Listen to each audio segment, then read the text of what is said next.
आपके सामने हम लगातार रख रहे हैं महा परिणाम जो सामने आ रहा है दिल्ली में जो हो रहा है। क्या वो सोचा था आपने? एग्जिट पोल ने जो दिखाया, क्या वो एग्जैक्ट होते हुए नजर आ रहे हैं? बीजेपी खेमा खुश है फिलहाल रुझानों में जिस तरह के नंबर सामने आ रहे हैं, और उसके अलावा समाजवादी पार्टी थोड़ा सा परेशान है। एक ब्रेकिंग आई है, वो आपको बता देते हैं। चुनाव आयोग ने दिल्ली चुनाव का रुझान जारी कर दिया है और जो कहा है वो आपको बता दें। वैसे चुनाव आयोग को लेकर अलग नाराजगी है विपक्ष में। 39 सीटों पर बीजेपी, 23 सीटों पर आम आदमी पार्टी। इलेक्शन कमीशन के मुताबिक नई दिल्ली सीट से केजरीवाल आगे हो गए हैं। बहुत मुश्किल में है ये वाली सीट, क्योंकि केजरीवाल के सामने प्रवेश वर्मा है, उधर संदीप दीक्षित है, और तीनों ही एक तरह से केजरीवाल तो सीएम रहे हैं और दोनों सीएम फैमिली से हैं। प्रवेश वर्मा के फादर साहिब सिंह वर्मा, स्वर्गीय साहिब सिंह वर्मा चीफ मिनिस्टर थे दिल्ली के जब बीजेपी सरकार में आती है 93 में, और संदीप दीक्षित को तो आप जानते हैं, स्वर्गीय शीला दीक्षित जी के बेटे हैं। 3 बार दिल्ली की सरकार शीला दीक्षित के नेतृत्व में कांग्रेस पार्टी बनाती है, लेकिन इस बार यह माना जा रहा है कि संदीप दीक्षित के आने से नुकसान होगा, और वो नुकसान अरविंद केजरीवाल को होगा। हो सकता है संदीप दीक्षित जीत जाएं, लेकिन फिलहाल जो टफ फाइट नजर आ रही है उसका जिक्र करते हैं। 70 सीटों की हम बात कर रहे हैं, और जो रुझान है वो आपके सामने 38 सीटों पर बीजेपी, 26 पर आम आदमी पार्टी। अरविंद केजरीवाल कह रहे थे कुछ सीटें कम हो जाएंगी, लेकिन हम 55 सीटों से सरकार बना लेंगे, यानी कि पहली बार। वैसे 13 में चुनाव लड़ा था तो 28 सीटें ले आए थे, सरकार बनाई कांग्रेस के साथ। 49 दिन की सरकार थी, 15 में आते हैं, और 15 में फिर 67 सीटों के साथ 50% से ज्यादा 54% वोटों के साथ सरकार बना लेते हैं। उसके बाद 2020 में 62 सीटों के साथ सरकार बनाते हैं। और किसी भी पॉलिटिकल पार्टी का अब तक का जबरदस्त परफॉर्मेंस रहा, आम आदमी पार्टी का कांग्रेस से भी बेहतर प्रदर्शन, अगर आप स्ट्राइक रेट देखें, उनका वोट शेयर देखें। लेकिन इस बार फंस गए हैं और बुरी तरह फंसे हैं। मिल्कीपुर का जिक्र कर ले, मिल्कीपुर में भी स्थिति आपके सामने है। अखिलेश यादव का गुस्सा आपने देखा, लेकिन अच्छा, अवधेश प्रसाद से सुबह आपके अपने चैनल ने बात की तो उन्होंने माला पहनी हुई थी, कहा हम तो जीत की माला पहन के रखते हैं, 34,000 से ज्यादा वोटों से जीतेंगे। बीजेपी कहते हैं कि 50,000 से ज्यादा वोटों से जीतेंगे, और पीडीए फैक्टर बहुत स्ट्रांग है उस सीट पर। आप जानते हैं, अगर आप उसकी हिस्ट्री देखेंगे और उसका एनालिसिस करते हैं तो समाजवादी पार्टी अगर उस सीट को हार जाती है इन केस, तो बहुत मुश्किल हो जाएगा। तस्वीरें जरूर देखिएगा, तस्वीरें बहुत महत्वपूर्ण हैं। एक तरह का स्ट्रेस भी है। दोनों ही खेमों की बात करें, हालांकि बीजेपी वाले सुबह से ही गदगदे, क्योंकि रुझानों में सुबह से आगे चल रहे हैं। देखिए जरा, काउंटिंग सेंटर की तस्वीरें आपको दिखा रहे हैं। महा कवरेज आपका अपना चैनल लगातार, रुझान सबसे पहले, नतीजे सबसे पहले आपका अपना चैनल ही आगे रखेगा। मिल्कीपुर में बीजेपी जो है वो आगे चल रही है, और दिल्ली में 38 सीटों पर बीजेपी, 26 सीटों पर आम आदमी पार्टी। आईएनसी जो है वो 0 हो चुकी है। तो एक चीज आप मानिए, जो जिस तरह के नंबर्स आ रहे हैं फिलहाल रुझानों में, कल एक बड़ी महत्वपूर्ण चीज आई थी, ऑपरेशन लोटस का जिक्र हुआ था। ये बड़ा माना जाता है कि आम आदमी पार्टी बीजेपी को उसकी ही पिच पर घेरती है। इसकी इन्वेस्टिगेशन से सच्चाई सामने आएगी। 2 मेहमान हमारे साथ जुड़े हुए हैं, अपडेट्स आपको दिखाएंगे, तस्वीरें आपको दिखाएंगे सबसे पहले, और तो और पॉलिटिकल रिएक्शंस आपका चैनल आपको सबसे पहले बताएगा। चर्चा भी जारी रहेगी। मनीष सिंह जी हैं समाजवादी पार्टी की तरफ से हमारे साथ, और अशोक पांडे जी बीजेपी की तरफ से, वंशराज दुबे हमारे साथ जुड़ेंगे, आम आदमी पार्टी की तरफ से जुड़े हुए हैं। आप सभी का बहुत स्वागत है।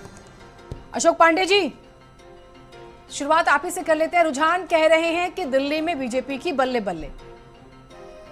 हाँ, देखिए, सबसे बड़ी बात यह है कि ये पहले से ही तय था दिल्ली में। जिस तरह से अरविंद केजरीवाल एक्सपोज हो गए थे, जिस तरह से उनका नाम अखंड भ्रष्टाचार में डूब गया था, जो शीला दीक्षित को जेल भेजते भेजते स्वयं जेल चले गए थे, आधा मंत्रिमंडल जेल चला गया था, और ये एकदम प्रमाण के साथ था कि शराब के साथ पकड़े गए।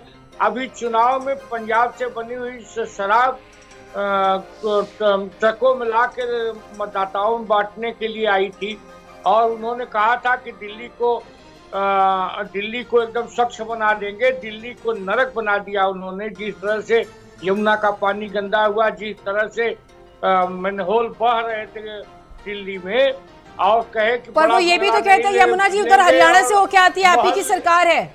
उन्होंने महल खरीद लिए, महल में रहने लगे, और सीधे सीधे अरविंद केजरीवाल जो कहते थे, जनता जान गई थी कि ठीक उसके उल्टे आचरण में जा रहे थे।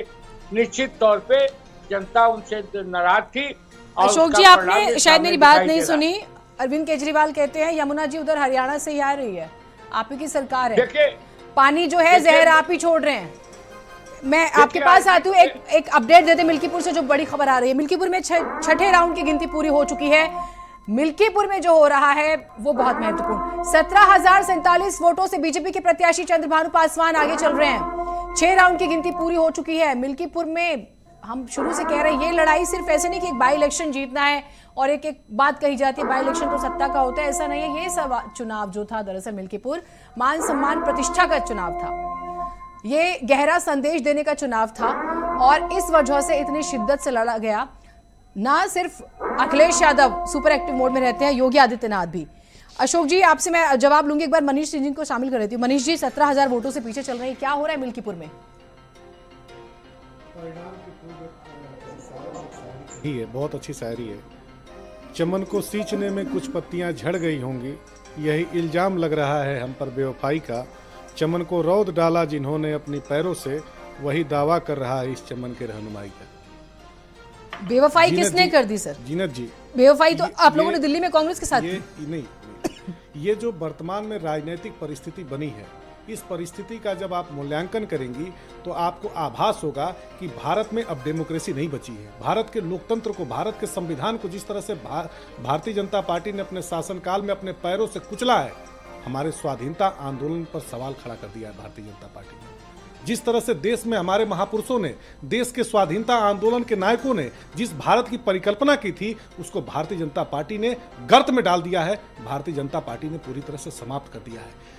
500 से ऊपर कंप्लेन करने के बावजूद अगर मिल्कीपुर चुनाव को लेकर के अगर भारतीय जनता पार्टी के शासनकाल में अगर चुनाव आयोग कोई कार्रवाई नहीं करता है, तब सवाल खड़ा होता है कि क्या भारत में निष्पक्ष एक चुनाव आयोग है? चुनाव आयोग आज के समय में मृत प्राय हो चुका है। चुनाव आयोग के पास आज के समय में अपनी कोई स्वावलंबी एक ताकत नहीं बची है जिस पर चुनाव आयोग कह सकता है कि हम स्वावलंबी हैं। आज के समय में एक आम चुनाव में और एक उपचुनाव में 66% से ऊपर मतदान हो रहा है, जबकि 2022 के चुनाव का मूल्यांकन करेंगी तो उस समय तकरीबन 57% वोटिंग हुई थी। आप सोचिए कि जो वोटों का प्रतिशत का जो बढ़ाव है वो भारतीय जनता पार्टी ने पूरी तरह से बूथों की कैप्चरिंग करके बूथों पर भारतीय जनता पार्टी के पक्ष में वोट डलवाने के लिए जो जो जुगत भारतीय जनता पार्टी को करना था वो किया। जिस तरह से पुलिस के अधिकारियों ने हमारे जो वोट देने वाले जो हमारे लोग थे जो जा रहे थे उनको किस तरह से रोका पुलिस के अधिकारियों ने, उनको मध्य स्थल तक नहीं जाने दिया, उनको वोटिंग स्थल तक नहीं जाने दिया। अब आप कल्पना करिए कि जब हम अपना वोट नहीं दे पाएंगे, हमारे गांव के सामने बैरिकेडिंग कर दी जाएगी, हमारे वोटरों को घर से निकलने नहीं दिया जाएगा, रेड कार्ड जारी किए गए ग्राम प्रधानों को, ब्लॉक प्रमुखों को, क्षेत्र पंचायत सदस्यों को, बीडीसी सदस्यों को। जब रेड कार्ड जारी कर दिया गया कि आपको बूथों तक नहीं जाना है, आपको वोट में पार्टिसिपेट नहीं करना, तब डेमोक्रेसी कहां बची है? भारतीय जनता पार्टी को लगता है कि मिल्कीपुर जीत करके अयोध्या के स्वाभिमान को हासिल कर लेंगे, तो 30,000 करोड़ जो भारतीय जनता पार्टी ने लूटा है, 30,000 करोड़ लूट करके भारतीय जनता पार्टी ने भ्रष्टाचार की आकंठ में डूब करके। मैं जवाब ले लेती हूँ एक बार, ठीक है अशोक पांडे जी, जल्दी से, फिर मैं वंशराज जी को शामिल करूंगी। देखिए सबसे बड़ी बात है कि जब ये लोग कहीं चुनाव जीतते हैं तो लोकतंत्र की रक्षा हो जाती है। जहाँ भाजपा जीतती है लोकतंत्र मर जाता है। अभी इसके पहले लोकसभा में जब आगे बढ़े थे ये, तो अखिलेश जी ने कहा था, मर्यादा पुरुषोत्तम की हंसी उड़ाई थी कि अयोध्या के राजा राम नहीं है, अवधेश प्रसाद जी हैं। अब पार्लियामेंट में कहते थे जय अवधेश, मतलब मर्यादा पुरुषोत्तम भगवान श्री राम का भी अपमान। ये लोग खुले आम, आपने देखा होगा टीवी के माध्यम से बेईमानी की बात कर रहे हैं। अभी इन्हीं का प्रत्याशी सीधे सीधे मिल्कीपुर में हमारे पोलिंग एजेंट को बाहर निकालते हुए तस्वीरें आई थी। वहाँ ये लोग परिवारवाद की स्थापना कर रहे थे, बाप को एमपी, बेटे को विधायक बना रहे थे।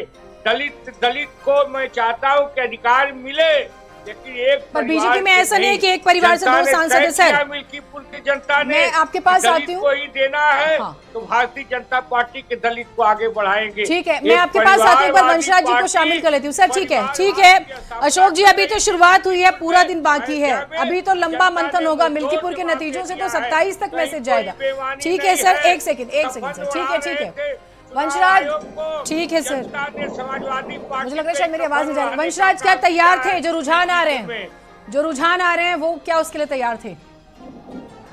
देखिए मुझे लगता है कि बड़ी खबर आ गई है। 1 मिनट, मिल्कीपुर में बहुत बड़ा खेला हो गया है, वो बताते हैं क्या हुआ है। मिल्कीपुर में 6ठे राउंड की गिनती पूरी हो चुकी है और इसमें बीजेपी 17,047 वोट से आगे है। चंद्रभान पासवान इस बार पासी हो गया था। और ये जो पीडीए है, ये जो एक जातिगत समीकरण है, उसको बीजेपी ने इतना स्ट्रांगली साधा कि समाजवादी पार्टी को दरअसल उसकी ही पिच पे घेरा। और कैसे, अब देखिए, आप जानते हैं ब्राह्मण 85,000 है, पासी 70,000, यादव 65,000, मुस्लिम 35,000, ठाकुर 28,000, वैश्य 15,000, चौरसिया 15,000। बीजेपी ने जबरदस्त रणनीति बनाई। रुपेश, समाजवादी पार्टी को झटका यहां पर फिलहाल रुझानों में छठे राउंड में तो लगता हुआ नजर आ रहा है। 17,000 वोटों से बीजेपी आगे है।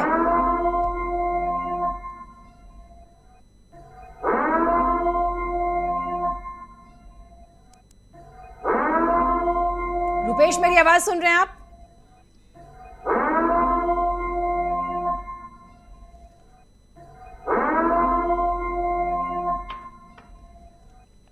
शायद आवाज नहीं जा रही है। वंशराज, इस पर हम बात करेंगे, मिल्कीपुर का अपडेट देते रहेंगे, लेकिन फिलहाल यहां पर बीजेपी आगे बढ़त बनाए हुए है। और सबसे बड़ी बात है कि 50,000 का दावा हुआ था। मुख्यमंत्री योगी आदित्यनाथ ने 6 से ज्यादा बार दौरा किया, 5 से 6 मंत्रियों की जिम्मेदारी लगाई, 1000 चौपाल के कार्यक्रम हुए, रोड शो हुआ, सब कुछ हुआ। वंशराज, ये रुझान क्या कह रहे हैं? 55 सीटों का दावा करे थे अरविंद केजरीवाल जी।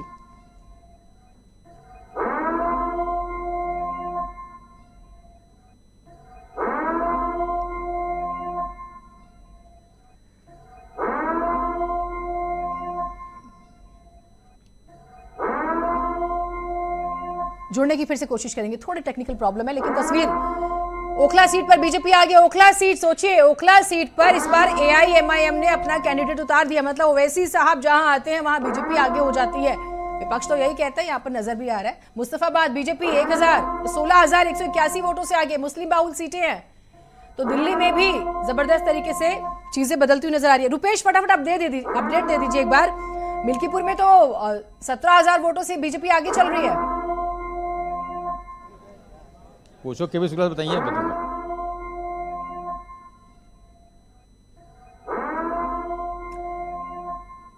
चलिए, हम फिर से बात करने की कोशिश करेंगे। मेरी आवाज सुन पा रहे रुपेश?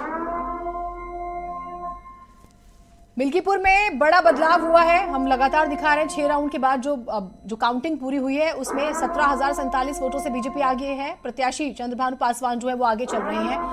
वंशराज दुबे हमारे साथ हैं, एक बार PCR दिखाइएगा तो हम उनसे भी चर्चा करें। वंशराज जी, ये जो नंबर से आ रहे हैं रुझान में, बीजेपी को तो बहुमत मिल चुका है।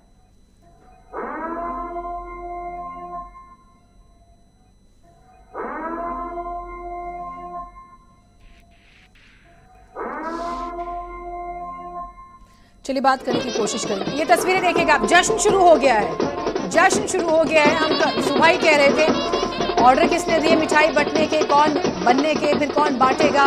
थोड़ी देर में तस्वीर साफ हो जाएगी। टेलीविजन स्क्रीन से नजर मत हटाइएगा, रुझान भी है और तो और। दिल्ली एक तरफ, मिल्कीपुर एक तरफ, कौन आगे कौन पीछे आप देख सकते हैं। बड़े आराम से हम आपको ग्राफिक्स के जरिए दिखा रहे हैं ताकि आपको बिल्कुल दिक्कत ना हो। मनीष सिंह जी, 17,000 वोटों से जो है आप देखिए आगे चल रहे हैं। पार्टी ने अपने सामंती चरित्र से जिस तरह से बूथ की कैप्चरिंग की है, आप इस आधुनिक युग में, इस भौतिकवादी युग में, इस तरह के परिवेश में जहां पर पूरी तरह से मीडिया चारों तरफ अपनी आंखों को फैला करके दिखाती है लोगों को, मीडिया की एक ऐसी नजर है जो जन जन तक अपनी बातों को पहुंचाती है, जन समस्याओं को पहुंचाती है। मीडिया ने दिखाया कि किस तरह से वहां पर मिल्कीपुर में तांडव किया भारतीय जनता पार्टी ने। आज के समय में भारतीय जनता पार्टी ये नहीं कह सकती है कि उसने जनता के वोटों से इस चुनाव को जीता है या जीतने जा रही है। भारतीय नहीं, अभी मैंने एक बात कहा है कि दिल्ली से लेकर के मिल्कीपुर तक जिस तरह का चरित्र भारतीय जनता पार्टी ने दिखाया है वो साबित करता है कि पूरी तरह से हमारी डेमोक्रेसी को क्षतिग्रस्त किया गया है, खत्म किया गया। लेकिन सबसे महत्वपूर्ण बात है, जनता का जो विश्वास है, जनता का जो भरोसा है, 2024 के आम चुनाव में लोकसभा में आपने देखा था, अयोध्या की पावन धरती को, प्रभु श्री राम जी की धरती को जो आराध्य है, वहां की जनता ने भ्रष्टाचार के खिलाफ वोट दिया। के राम जी ही आ जाएं और एक बार स्पष्ट कर दें कि वो किसके हैं, क्योंकि नहीं, वो तो सबके हैं, लेकिन पॉलिटिक्स बड़ी दिलचस्प है। नहीं, देखिए, हम लोग उनकी नीतियों का, उनके सिद्धांतों का समर्थन करते हैं। भारतीय जनता पार्टी उनके नाम का उपभोग करके सत्ता हासिल करती है, लेकिन हम लोग। मैं एक बार वंशराज जी को शामिल कर लूं, काफी देर से जो है थोड़ा सा टेक्निकल प्रॉब्लम हो रही थी। वंशराज, अगर आप मेरी आवाज सुन पा रहे हैं, जो मेरा सवाल था इसके लिए तैयार थे, जो रुझान नजर आ रहे हैं, या अभी भी लगता है कि कुछ तो चेंज हो जाएगा, कोई तो मैजिक होगा? आवाज आ रही मेरी? हाँ जी प्लीज बोलिए प्लीज। हाँ, मैं वही कह रहा था कि देखिए अभी जो हम लोग इलेक्शन कमीशन की वेबसाइट पे देख पा रहे हैं कि 25 राउंड की काउंटिंग होनी है, 26 राउंड की काउंटिंग होनी है, 27 राउंड की काउंटिंग होनी है और महज 1 या 2 राउंड की काउंटिंग अभी तक सिर्फ हो पाई, उसके नतीजे हम लोग के सामने हैं। 42 सीटें आपका चैनल दिखा रहा है भाजपा को और 27 सीटें आम आदमी पार्टी को। तो मुझे लगता है जैसे जैसे समय बीतेगा निश्चित तौर पे जो हम लोग को भरोसा है कि दिल्ली की जनता एक बार फिर से अपने लाल अरविंद केजरीवाल जी को मुख्यमंत्री बनाने के लिए उसने मत किया, क्योंकि भारतीय जनता पार्टी के पास चाहे वह कांग्रेस रही हो, इन दोनों के पास न कोई चेहरा था, न कोई नीति थी, न कोई नियत थी, न कोई एजेंडा था। अरविंद केजरीवाल इधर एक चेहरा थे, 12 साल का हमारा काम था, 5 साल के एक बहुत शानदार रोड मैप था कि हम आने वाले समय में दिल्ली की जनता के लिए क्या करेंगे और एक ईमानदारी की स्वीकारिता, एक तरीके से स्वीकारिता थी कि भाई हम जो काम नहीं कर पाए उसको भी हमने जनता के बीच में स्वीकार किया। तो निश्चित तौर मुझे लगता है कि अभी 1-1.5-2 घंटे बाद जो नतीजे आपके सामने आएंगे तो हम लोग अपनी सरकार बनाने के लिए बढ़ रहे होंगे। आपको उम्मीद है केजरीवाल पीछे, आतिशी पीछे, मनीष सिसोदिया पीछे, आप व्यावद ओझा पीछे आते हैं आपके पास। चुनाव आयोग के रुझान में बीजेपी बहुमत से आगे जा चुकी है। बीजेपी दिल्ली में 42 सीटों पर आगे चल रही है। वो जो एग्जिट पोल आए थे, देखिए फिलहाल रुझान है, इस बात को समझिएगा, हम रुझानों पर बात कर रहे हैं। समय 10:15 हो चुका है। 2 से 3 घंटे में तस्वीर पूरी तरह से साफ हो जाएगी दिल्ली की। दिल्ली में बीजेपी रुझानों में सरकार बना चुकी है, क्योंकि रुझानों में उसे बहुमत का आंकड़ा है 36 और 42 सीटें मिल चुकी हैं। ये बहुत बड़ा झटका। बहुत शॉर्ट में रिएक्शन वंशराज एक बार दे दीजिएगा, बहुत शॉर्ट में।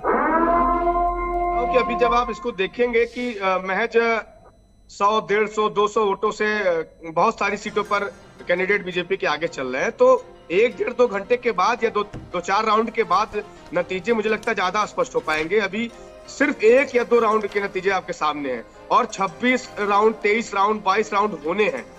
तो इसका मतलब कहीं ना कहीं अभी 1.5-2 घंटे बाद चीजें ज्यादा स्पष्ट होंगी और निश्चित तौर पे हम चौथी बार दिल्ली के अंदर सरकार बनाने जा रहे हैं। आप दावा करें अशोक जी, समाजवादी पार्टी हो या फिर वंशराज जी, दोनों कह रहे हैं कि आप चुनाव सही से लड़ते नहीं हैं लेकिन जीत होती है। हाँ, जल्दी से। यही तो मैं बार बार कह रहा हूँ कि जब हम लोग चुनाव जीतते हैं तो लोकतंत्र की हत्या हो जाती है, जब ये चुनाव जीतते हैं तो लोकतंत्र जिंदा हो जाता है। और दिल्ली में अरविंद केजरीवाल की कलई खुल गई है। शीला दीक्षित को जेल भेजते भेजते स्वयं जेल चले गए। कोई भी इन्होंने आश्वासन दिया था, ठीक उसका विपरीत आचरण जनता देख रही थी। महलों में रहने लगे, राजतंत्र लागू हो गया। जी जो लोग इनकी आप एक बात बताइए, आप लोग महल की बात करते हैं। 1 सेकंड सुनिएगा सर, हाइपोथेटिकल है थोड़ा सा। 42 सीटों में आप दिख रहे हैं आगे। अगर बीजेपी की सरकार बनती है तो क्या जो सीएम होगा वो उस सीएम आवास में नहीं रहेगा? आप ये कह रहे हैं, क्योंकि वो सीएम आवास है, किसी भी पार्टी का बनेगा। ये कह दीजिए आप कि आप नहीं रहेंगे वहां पे। ये तो तय हो गया कि भाजपा का ही सीएम बनेगा और निश्चित तौर पे जो भी सरकार रहेगी पूरे देश में भाजपा जैसे सरकार चला रही है। कोई मंत्रियों पर कोई आरोप नहीं, सिर्फ एक आरोप लगता है, जब हम जीतते हैं तो लोकतंत्र की हत्या होती है, जब ये लोग जीत जाते हैं तो लोकतंत्र की रक्षा होती है। इसका जवाब जनता ने दे दिया है। सीधे ये वही लोग हैं जिन्होंने सीधे शराब की दलाली की है, ये वही लोग हैं। अभी पंजाब से आई हुई शराब इसका जवाब मैं लूंगी। एक बड़ी खबर आ गई है, एक बड़ी खबर आ गई है। बिल्कीपुर में 8वें राउंड की गिनती पूरी हो गई है। 6 राउंड की जब हुई थी तो आपने देखा था बीजेपी आगे थी 22,122 मतों से। चंद्रभान पासवान आगे चल रहे हैं। बड़ी टेंशन की बात है ये। बीजेपी के चंद्रभान जो है सपा के अजित प्रसाद से आगे हैं। अजित प्रसाद अवधेश प्रसाद के बेटे हैं। अवधेश प्रसाद क्योंकि चुनाव लड़े थे, लोकसभा का सीट खाली हुई थी और वो सांसद बन गई थी। लेकिन अब वो जो कह रहे थे कि मैं तो माला पहन के रखता हूं और जीतता हूं। रुपेश हमारे साथ हैं, हम उनसे बात करेंगे। लेकिन ये बड़ी खबर आ गई है, 22,122 मतों से बीजेपी आगे है। लग रहा है कि 50,000 का जो दावा किया था शायद उसके आसपास बीजेपी पहुंच जाएगी। रुपेश, बड़ा झटका, 8वां राउंड भी टेंशन वाला समाजवादी पार्टी के लिए।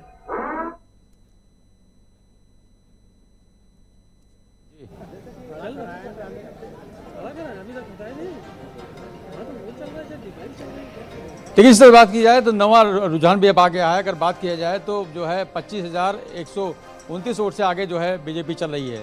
और जिस तरह रुझान आना जैसा शुरू हुआ है तब से जो है यहाँ पर बकायदा जो है बीजेपी के जो लोग हैं उनमें बड़ा हर्ष दिखाई पड़ रहा है, बड़ा उत्साह दिखाई पड़ा है। यहाँ पर जिला अध्यक्ष मौजूद हैं, बीजेपी के लोग मौजूद हैं, बहुत खुश हैं। अगर बात की जाए तो माना जा रहा है कि अब जो है उनका कहना है कि कुछ देर बाद जो है जो पार्टी कार्यालय पर लोग इकट्ठा होना शुरू हो जाएंगे और इस तरह से खुशी का इजहार भी करना शुरू कर देंगे। इस तरह देखा जा रहा है कि ये सीट जो है बहुत ही महत्वपूर्ण सीट थी और जिस तरह से आरोप प्रत्यारोप लगते रहे कि जो है अवधेश प्रसाद लगाते रहे और कहते रहे कि हम जीत जाएंगे। माला पहन के बकायदा उन्होंने अभी इंटरव्यू भी दिया हमारे चैनल पर और ये कहा कि हम जीते हुए हैं। तो देखा जा रहा है जिस तरह से अगर बात की जाए तो अब जिस तरह से उन्होंने ये भी कहा था कि भगवान राम देख रहे हैं, तो राम ही जो है पूरा जवाब दे रहे हैं कि कितने वोट से बीजेपी आगे चल रही है। और जब से रुझान आना शुरू हुआ है ये आगे चलते जा रही है बीजेपी। तो इस तरह से देखा जा रहा है ये जिस तरह से अब की वोटिंग जो हुई है वो बहुत ही अच्छी वोटिंग हुई है। और देखा जा रहा है जो 2022 का चुनाव था उसमें जब जो वोटिंग हुई थी तो इस तरह से वोटिंग नहीं हुई। ठीक है, मेरे साथ अगर बात की जाए तो पूर्व जिलाध्यक्ष मौजूद हैं, बादल जी, इनसे बात करेंगे।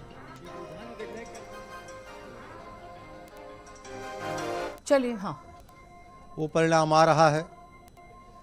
9वें राउंड की मतगणना के बाद 25,000 से भी अधिक मतों से भारतीय जनता पार्टी आगे बढ़ रही है और एक ऐतिहासिक विजय मिल्कीपुर की और अयोध्या की होने वाली है। जिस प्रकार से समाजवादी पार्टी ने राम का, अयोध्या का, सनातन का अपमान किया था तो मिल्कीपुर की जनता उससे बदला चुका रही है। बात की जाए आरोप प्रत्यारोप भी लगाया गया, फिर ये कहा गया कि धांधली की गई है।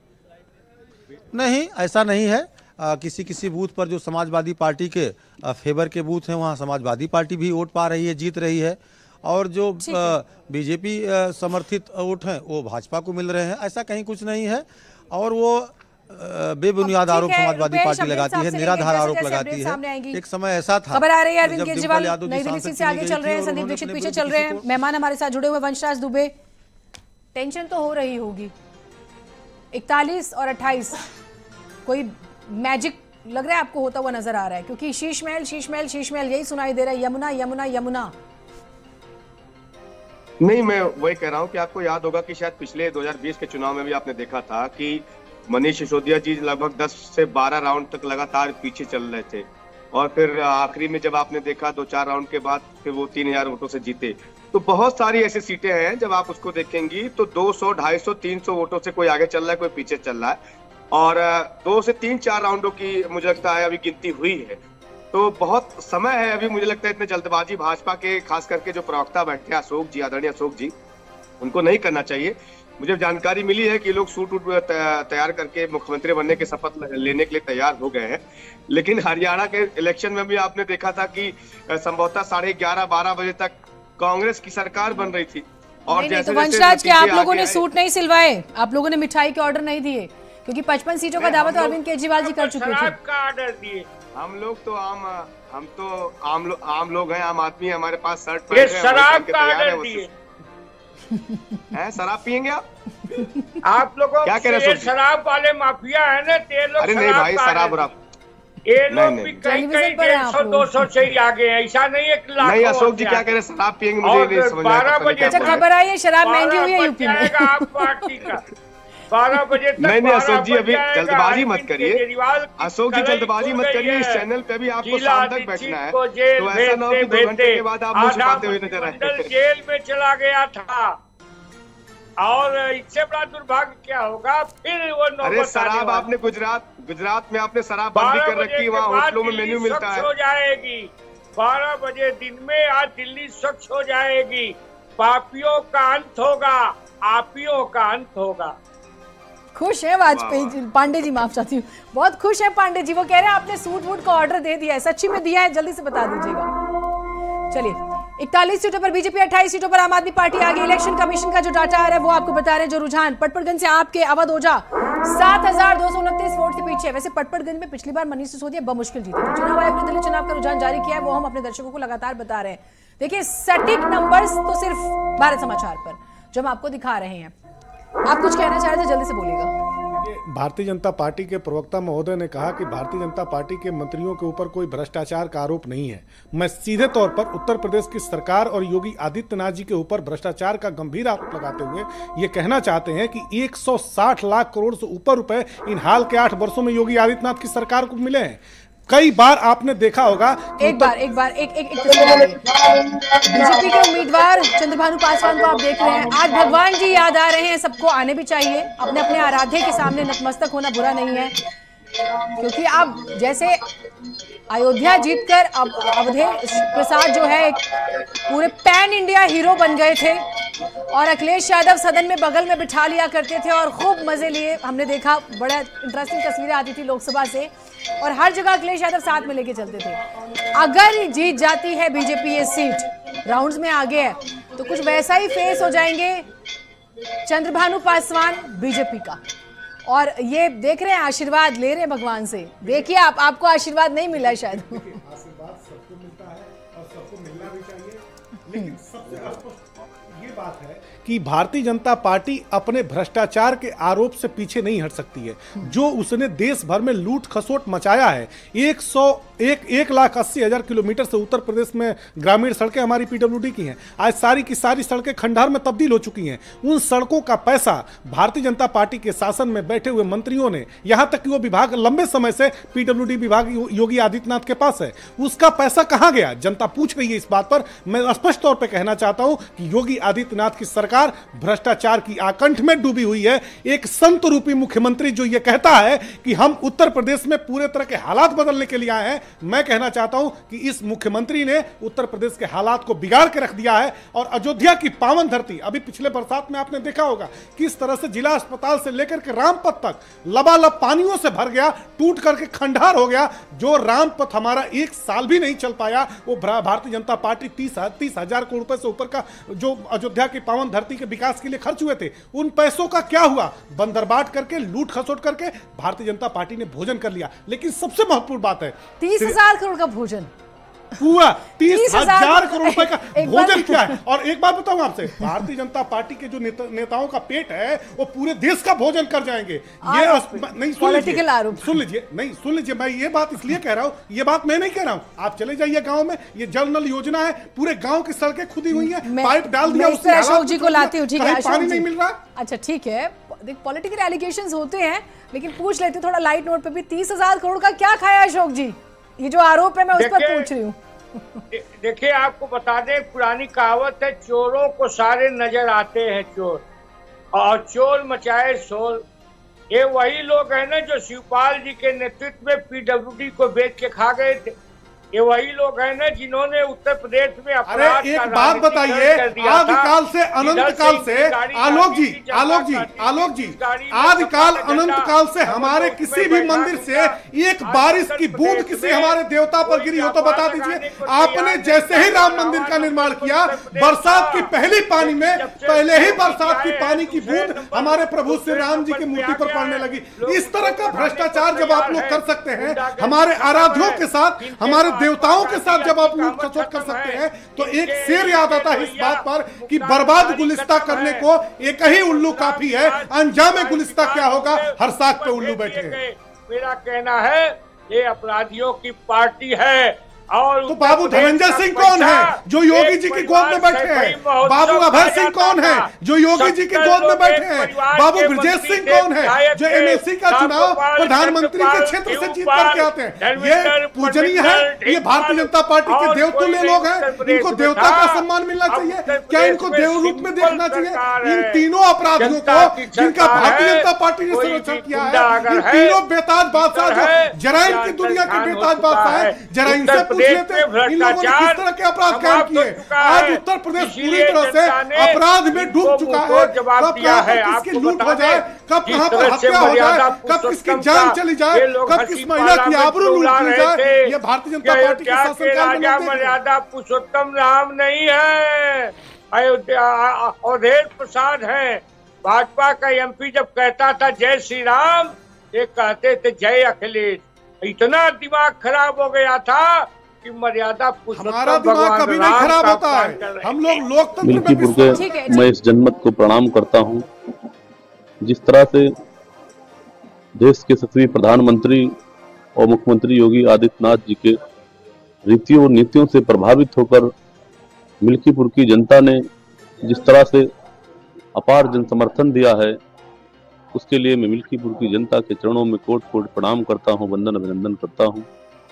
हम लोग सरकार द्वारा जो जन कल्याणकारी योजनाएं चलाई जा रही हैं, उसको हम लोग जन जन तक पहुंचाने का काम किए और मोदी और योगी जी की रीतियों नीतियों से प्रभावित होकर मिल्कीपुर की जनता ने जिस तरह से अपार जन समर्थन किया है, उसका मैं हृदय से आभार व्यक्त करता हूं, वंदन अभिनंदन करता हूं।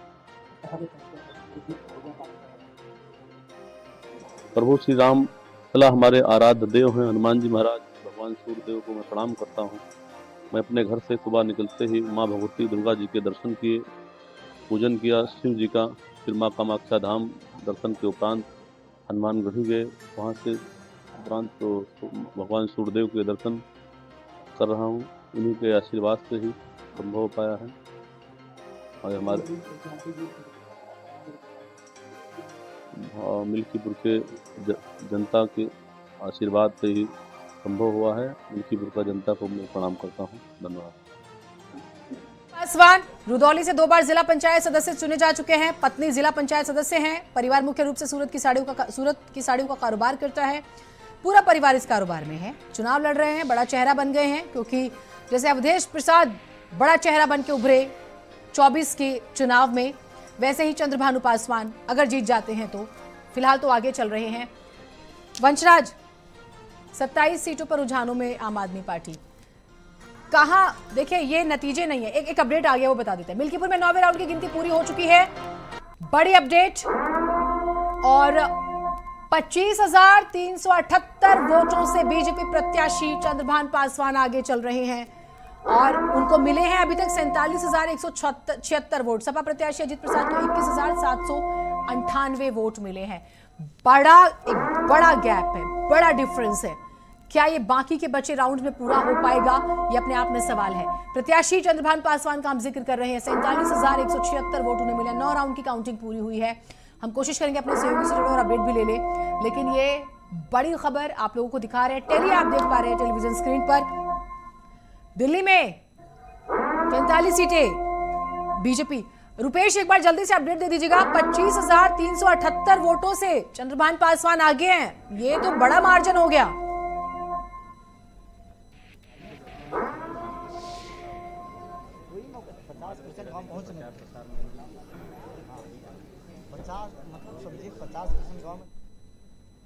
रुपेश, मेरी आवाज सुन पा रहे हैं आप?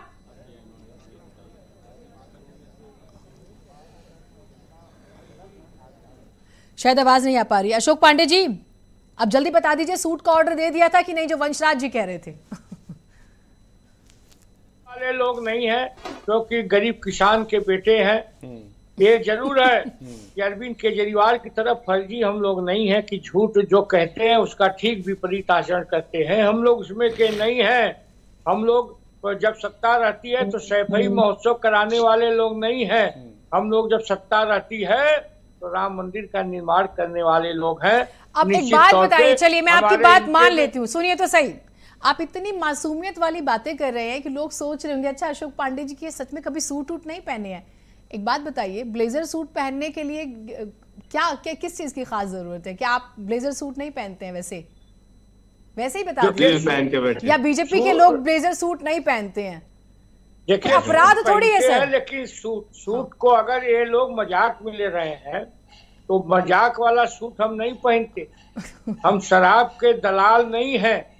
हम अमानुल्लाह खान नहीं है जो दलाली करने वाले लोग हैं। इनका पूरा मंत्रिमंडल की बैठक जेल में होने लगी थी, कैबिनेट की बैठक जेल में होने लगी थी।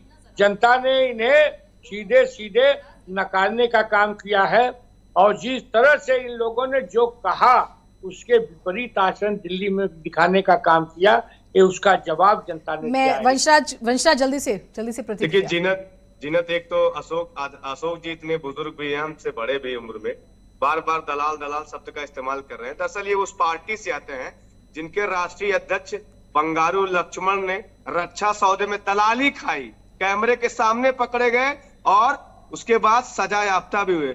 तो आप उस पार्टी से निकले हुए, आप बार बार दलालों की बात करते हैं, तो मुझे लगता है कम से कम अपने ऊपर खुद आप देखा करिए। राम मंदिर के निर्माण में 5 मिनट में पूरे देश ने देखा कि कैसे 2 करोड़ की जमीन को 17 करोड़ में आपने बेचा और 15 करोड़ की दलाली आपने खाई, पूरा हिंदुस्तान जानता है। कुंभ मेला 2020 में 32 करोड़ रुपए की दलाली आप लोगों ने खाई। बड़े बड़े दलालों को, भ्रष्टाचारियों को 3-3 मिनट के अंदर अपनी पार्टी में शामिल कराया। तो नैतिकता और आचरण की बात अशोक जी आप मत करा करिए। आप बड़े भाई हैं, अच्छी राजनीति करिए, आप स्वागत है आपका, लेकिन आप दलाल पर बोलेंगे तो आप तो ऊपर से लेकर नीचे तक दलाली की तरह बोल रहे हैं। दलालिये में न जेल गए थे। अरे भैया बीजेपी है, रिएक्शंस आ रहे हैं। 15 सीट्स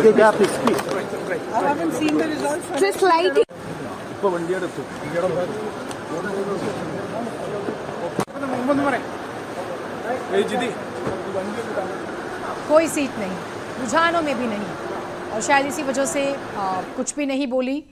कहती है कि मैंने अभी देखे नहीं हैं नंबर्स, लेकिन देखने की जरूरत नहीं होती, पता होता है ग्राउंड पर रियलिटी क्या है। 1 मिनट रुपेश, जल्दी से बता दीजिए मिल्कीपुर में फिलहाल ताजा अपडेट, क्योंकि 25,000 से ज्यादा का मार्जिन हो गया 9 राउंड के बाद। रुपेश।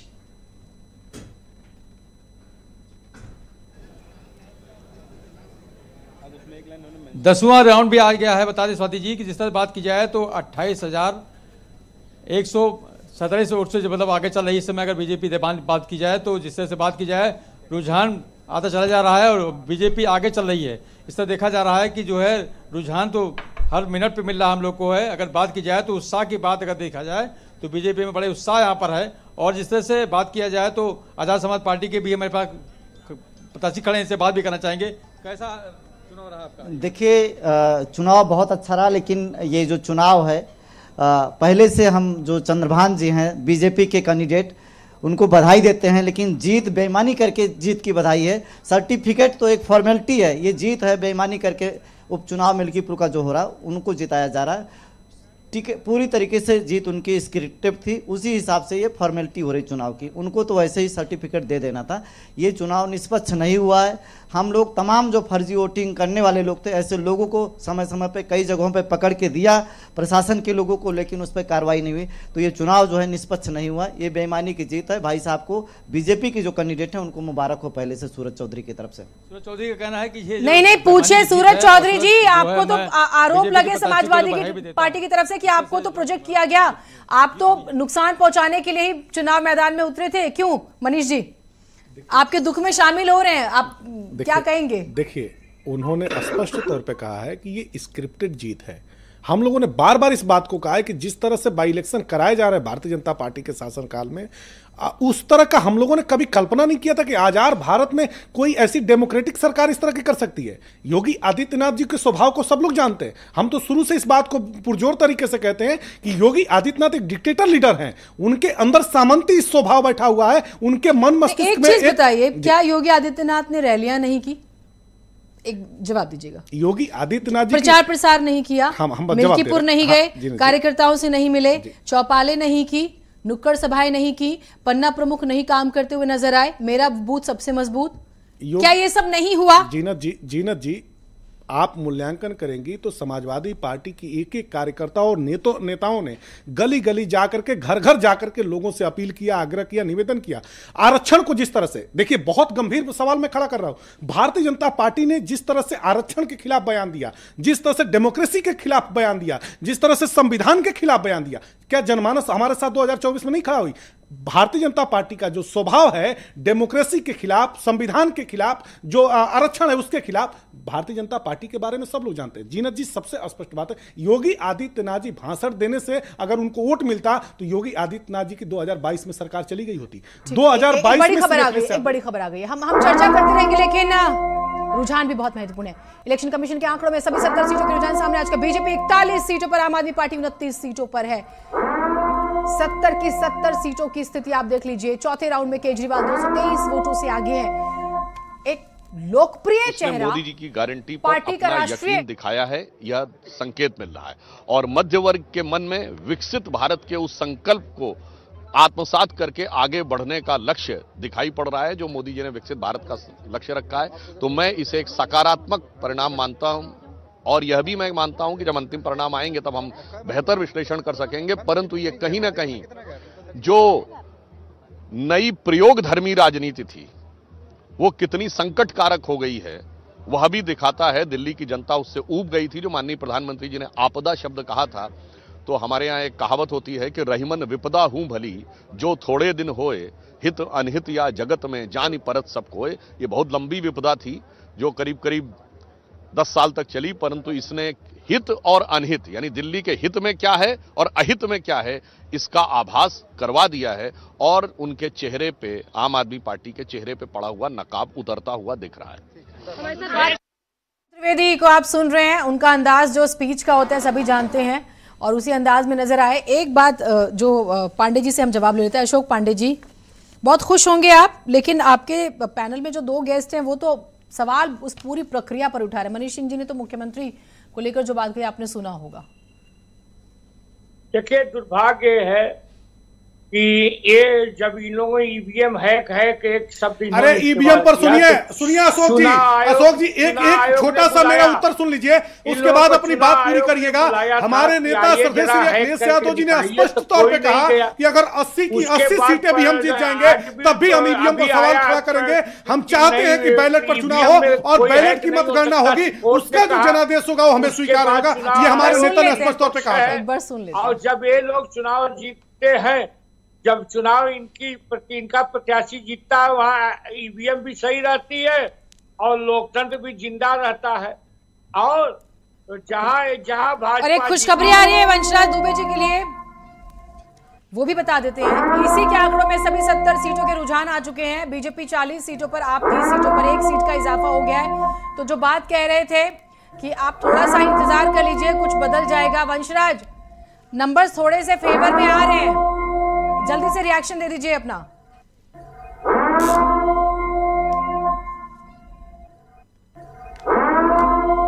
मैं आपको देखते हुए नजर आएंगे। हेलो, आवाज आ रही मेरी? बोलती रहिए, आवाज आ रही है जी।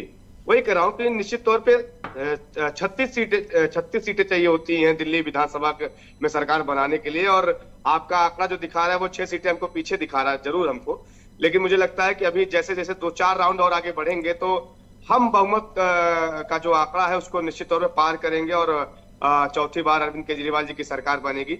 हम लोगों ने वहां पर जमीन में काम किया है और इलेक्शन कैंपेन मैंने भी वहां पर किया। हमने देखा कि ग्राउंड पे जनता को क्या पसंद आ रहा था। जनता मुद्दों की बात करना चाह रही थी, भाजपा गाली कर दे रही थी। कांग्रेस का भी चेहरा दिल्ली की जनता ने देखा, इसलिए आपके फिगर बता रहे हैं कि भाई 0 सीटें कांग्रेस आ रही है, यानी कांग्रेस का कोई नुकसान नहीं होने जा रहा है। कांग्रेस पहले भी 0 थे, इस बार भी 0 रहने वाली है। तो अरविंद केजरीवाल जी की चौथी बार सरकार बनेगी। अभी 2-4 राउंड के बाद ये चीजें और क्लियर नहीं, लेकिन मनीष सिंह जी हैं समाजवादी पार्टी से, अखिलेश यादव जी आए थे, पूरे दमखम से आप लोगों के लिए प्रचार प्रसार किया, कोई बहुत फायदा दिला नहीं पाए हैं। नहीं, ऐसा नहीं है। देखिए, मैं आदरणीय अखिलेश यादव जी का आभार प्रकट करूंगा, ममता बनर्जी जी का आभार प्रकट करूंगा, उद्धव ठाकरे जी का, यानी विपक्षी दल के जो इंडिया अलायंस के तमाम बड़े दल थे उन लोगों ने आम आदमी पार्टी अरविंद केजरीवाल जी का समर्थन किया, जनता से अपील की अरविंद केजरीवाल जी के पक्ष में वोट करने के लिए। तो ठीक है, 11 साल 12 साल हो चुके थे और भारतीय जनता पार्टी ने तमाम हथकंडे अपनाए हुए थे। अब मिल्कीपुर ने जो वास्तविक कार्य है राम राज्य स्थापित करने का बीजेपी का, उसको स्वीकार किया है। और मैं समझता हूं कि समाजवादी पार्टी को बजाय वो कफन लाना और ये लाना, इसके हार को प्यार से लोकतांत्रिक परंपराओं के अनुसार स्वीकार करनी चाहिए और अपनी गलतियों का पुनर्अवलोकन करना चाहिए। और आप देखें, दिल्ली में अहंकार टूटा नहीं टूटा। दिल्ली में जैसे हमारे वहाँ उत्तर प्रदेश में तो लोग तख्ती लगाते थे जब कहीं से अपराध करने के बाद वापस आते थे कि अब योगी बाबा माफ़ करो। उनका दिल्ली में मैंने 3 नेताओं को देखा कि वो तख्ती लगाए थे और उसमें कहा था, दिल्ली की जनता मुझे माफ़ करो, मैं आपका गंदा कीचड़ वाला पानी आपको साफ नहीं दे पाया, आपका यमुना जी साफ नहीं कर पाया, आपकी सड़क नहीं बना पाया, आपका कूड़ा नहीं हटा पाया, अब की मुझे फिर माफ़ कर दो। तो इस प्रकार की चालबाजियां अब जनता पसंद नहीं करती है। उनका कहा था कि मैं 5 साल पहले कहा था कि मैं डुबकी लगाऊंगा, इतनी साफ कर दूंगा। अब मुझको लगता है कि उनको तो अवसर नहीं मिला, लेकिन अब बीजेपी की सरकार बनके यमुना जी साफ होंगी, अच्छी सड़क बनेगी, कूड़ा का ढेर हटेगा और जो वहाँ पर जो अवस्थापना संबंधी सुविधाएं हैं कि साफ जल मिले, वो सब कुछ मिलेगा। और यमुना जी जब साफ होंगी तो आदरणीय केजरीवाल जी के पास अवसर होगा कि अपने समय में तो डुबकी नहीं लगा पाए, लेकिन बीजेपी के समय में वो जाके डुबकी लगाकर इस चीज का पश्चाताप कर ले कि जनता। डुबकी लगाइए, खूब डुबकी लगाइए। अशोक पांडे जी बहुत खुश हैं, डुबकी लगाएंगे कि नहीं मैं बात कर लूंगी। सीमाब हमारे साथ जुड़े हुए। सीमाब, ये क्या खेला हुआ है मिल्कीपुर में? आप तो ग्राउंड पर खूब मौजूद रहे, खूब बतियाए लोगों से भी, नेताओं से भी। आपके मोबाइल में कोई अपडेट आई है? शायद जल्दी से साझा कर दीजिए।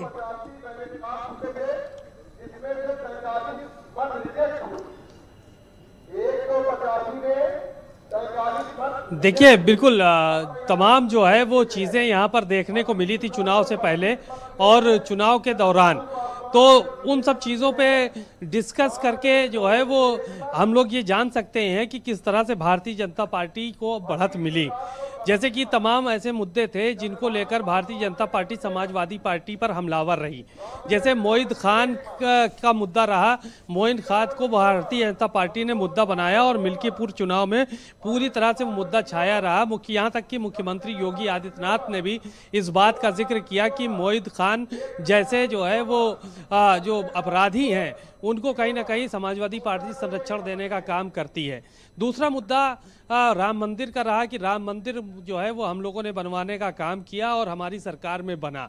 इसके अलावा अवधेश प्रसाद को लेकर भी निशाना साधते रहे भारतीय जनता पार्टी के लोग कि अवधेश प्रसाद ने कोई काम नहीं किया, अवधेश प्रसाद का कोई खुश नहीं है अवधेश प्रसाद से। तो ये सब सारी की सारी चीज़ें वहाँ पर देखने को मिली। और दूसरी सबसे बड़ी बात ये थी कि मुख्यमंत्री कई बार यहाँ पर जनसभा करने के लिए आए और उसके अलावा दोनों डिप्टी सीएम आए, साथ ही साथ 40 विधायक लगे रहे, कई मिनिस्टर्स लगे रहे।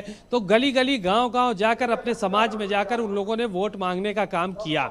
तो शायद यही वजह रही कि भारतीय जनता पार्टी जो है वो इतने ज़्यादा वोटों से जो है वो आगे चल रही है। आरोप और प्रत्यारोप का दौर भी चला। समाजवादी पार्टी ने तमाम आरोप लगाए कि प्रशासन का दुरुपयोग कर लिया गया, प्रशासन के दुरुपयोग करके जो है वो भारतीय जनता पार्टी कहीं ना कहीं अपना काम जो है वो क्लियर कर रही थी, अपने आप को आगे बढ़ा रही थी। लेकिन सीमा तो ये सब तो हुआ, लेकिन जो चीज घटना ऐसी घटी जिसने सबसे ज्यादा ध्यान खींचा, तो अब अवधेश प्रसाद बहुत रोए, सिकंदर होगा। देखिए मुद्दा बहुत सीरियस था, लेकिन वो जितना रोए और उन्होंने कहा कि मैं दिल्ली तक बात उठाऊंगा और चर्चा भी हुई, वो रोना बहुत काम आया नहीं। अगर हम सियासी चश्मे से देखें जमीन पर, रोए बहुत हैं वो।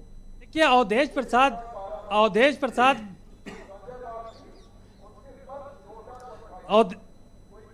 प्रसाद 9 बार के विधायक हैं और सांसद अब की बन गए हैं। मोहित खान का जब समाजवादी पार्टी ने मुद्दा बनाया कि साहब ये बलात्कारियों की पार्टी है, ये अपराधियों की पार्टी है, तो उस वक्त के जब चुनाव को 2 दिन बचे थे तो उस वक्त कोरी समाज की बेटी की एक हत्या हुई, जिसको लेकर अवधेश प्रसाद ने जो है वो कैमरे के सामने आकर दहाड़े मार कर रोना शुरू किया और कहा कि एक दलित की बेटी जो है वो उसकी हत्या होती है, उसके साथ बलात्कार होता है, उसकी आंखें फोड़ी जाती हैं, तो उसका बहुत अफसोस है उनको। यानी कि भारतीय जनता पार्टी पर निशाना भी साधा साथ उन्होंने और ये कहा कि कुछ प्रतिक्रियाएं आ रही हैं, वो भी सुनानी बहुत जरूरी है। ओपी राजभर साहब से बातचीत की है, देखिए जरा क्या कहते हैं, सुनिए जरा। बीजेपी कैंडिडेट काफी लंबे अंतर से आगे चल रहे हैं। तो देखिए, बहुत पहले भी मैंने कहा था कि विकास रूपी दुधारू गाय लेके तो सरकार वहाँ लड़ रही है और ठाठ गाय लेकर के सरकार के खिलाफ लोग लड़ रहे हैं। अखिलेश यादव काफी गंभीर आरोप चुनाव आयोग पर लगा रहे थे। इससे ज्यादा क्या करेंगे, इससे ज्यादा उनके पास कुछ है नहीं। चुनाव में भी बीजेपी काफी ज्यादा सीटों पर रुझानों में आगे चल रही है। देखिए, देश की जनता मोदी जी पर विश्वास कर रही है। ओम प्रकाश राजभर का कहना है कि बीजेपी ये चुनाव जीतेगी। कैमरा पर्सन अरविंद कुमार के साथ कफीलुर रहमान, भारत समाचार, लखनऊ। तकलीफ होती होगी ना जब आप सुनते होंगे, कभी साथ थे खूब, अखिलेश यादव को ऐसा लगा कि मतलब एक तरह से हर दुख सुख में साथ रहेंगे, अब चुटकियां लेते हैं, तकलीफ होती होगी ना। जी, ओपी राजभर जी जैसे राजनेताओं का अगर बयान सुनेंगी आप और उनको समाजवादी पार्टी अगर गंभीरता से लेगी तो फिर जनता हमसे पीछे छूट जाएगी। हम जनता की बात करते हैं, गांव गरीब खेत खलियान किसान गंभीरता से आपने लिया था तभी तो साथ में बिठाया था ना सर। नहीं ठीक है, लिया था ना आप किसी की ना सुनिए जरा, किसी भी पॉलिटिकल पार्टी की वो चाहे कितनी छोटी हो या एक नेता किसी क्षेत्र का भी हो, आप उसकी प्रेजेंस को कभी इग्नोर नहीं कर सकते। जी ना जी, साथ रहे ना रहे। देखिए हम उनकी नीतियों को इग्नोर नहीं करते हैं लेकिन उनके व्यवहार को इग्नोर करते हैं, इसलिए कि जो व्यक्ति अपने राजनीतिक जीवन में, सामाजिक जीवन में अगर अस्थायी जीवन जीने की कला उसके अंदर नहीं है, उसके अंदर अस्थायित्व तो नहीं है, उसकी जुबान में गंभीरता नहीं है, तो उसका मूल्यांकन अगर हमारे जैसे लोग करेंगे तो फिर हम राजनीति में क्या सीखेंगे। हमने तो राजनीति में एक विचारधारा, एक सिद्धांत और एक नीति के साथ आए हैं। पीडीए के पराक्रम, पुरुषार्थ और परिश्रम को आप मूल्यांकित करेंगी तो भारतीय जनता पार्टी, देखिए हमारी पार्टी का कोई नेता चला जाएगा भारतीय जनता पार्टी में, इसको मैं डिनाई नहीं करता हूं, लेकिन समाजवादी पार्टी और श्री अखिलेश यादव जी का एक कार्यकर्ता भारतीय जनता पार्टी नहीं तोड़ सकती है। समाजवादी पार्टी के कार्यकर्ताओं को यही सिखाया जाता है कि नीतियों, सिद्धांतों और विचारों पर टिके रहो और अपने नेता की नीतियों को लेकर के जनता तक पहुंचाओ। जी ना जी, बस 5 सेकंड। योगी आदित्यनाथ उत्तर प्रदेश और देश की राजनीति की धोखेबाज पॉलिटिशियन है। एक शब्द मैंने बोला है, धोखेबाज। इसका मूल्यांकन जब आप करेंगे, नहीं सुनिए, नहीं शब्द असंसदीय शब्द नहीं है, नहीं जीना जी, असंसदीय शब्द नहीं है, असंसदीय शब्द नहीं है। नहीं, चीफ मिनिस्टर होना अलग बात है, प्राइम मिनिस्टर होना अलग बात है। आपको डेजिग्नेशन का सर, देखिए व्यक्ति का सम्मान करें ना करें, पद का सम्मान होता है हमेशा। व्यक्ति का, हम कुर्सी का सम्मान करते हैं, लेकिन एक नेता के रूप में जब उनका मूल्यांकन करेंगे, आप जानती हैं हिंदू वाहिनी थी उनके पास, मुझे बहुत गंभीर मैं बात कह रहा हूं, हिंदू वाहिनी उनके पास थी। जब वो मुख्यमंत्री बने तो उन्होंने हिंदू वाहिनी का भोजन कर लिया और जिन 25,000 लड़कों पर गैंगस्टर लगा, गुंडा एक्ट लगा, तमाम धार्मिक उन्माद में वो शामिल थे, उन लड़कों को उनके हाल पर छोड़ दिया। योगी आदित्यनाथ जी को, लेकिन मैं चाहूंगी आप लोग अपनी बात रखें, हम ध्यान रखें, हमारे शब्द मर्यादित हों। छोटा ब्रेक, कहीं मत जाइएगा, महाखबरें जारी है।